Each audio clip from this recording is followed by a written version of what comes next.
सब कुछ बहुत मुख्तलिफ हो सकता है सुल्तान मुअज़्ज़म। आप जानते हैं माली तौर पे यहूदी बहुत मुस्तहकम है। आपकी ये नेकी ज़ाया नहीं जाएगी। उस्मानिया सल्तनत पे जितना भी कर्जा है वो हम अदा कर देंगे।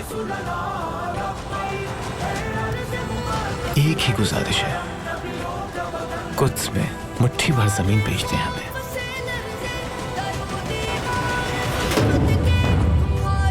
कुद्स की जमीन का एक टुकड़ा भी नहीं दिया जाएगा। ये सरजमीन हमारी नहीं, हमारी कौम की है।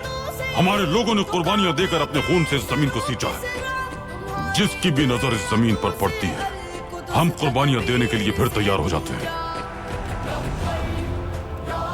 प्लेविन में हमारे शामी और फलस्तीनी दस्ते एक एक करके अपनी सरजमीन के लिए शहीद होते चले गए।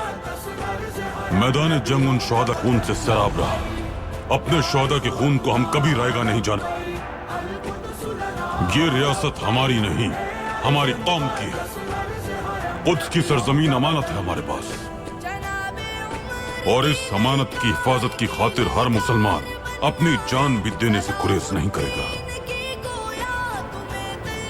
हम जिंदा जिस्म पर निश्तर चलाने की इजाजत हरगिज नहीं दे सकते। कुद्स की सरजमीन पर सिहोनी रियासत की इजाजत हरगिज नहीं देंगे हम। रियासत कायम नहीं करना चाहते हम लोग। उस्मानी कौम के तौर पर सुकून से अपनी जिंदगी गुजारना चाहते हैं हम। फिर नीचे और ऊपर नीली लकीरें क्या साबित करती हैं? ये सिर्फ एक निशानी है, इसका मतलब नहीं है कोई। अगर आप भूल गए हैं तो हम याद दिला देते हैं जनाब हर्षल। नील और फुरात है इसका मतलब।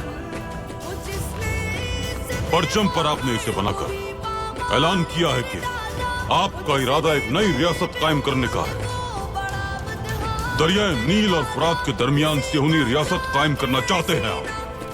हम भी ये ऐलान करते हैं, जब तक हम जिंदा हैं ये रियासत कभी कायम नहीं होगी, कामयाब नहीं होने देंगे हम। चले जाओ।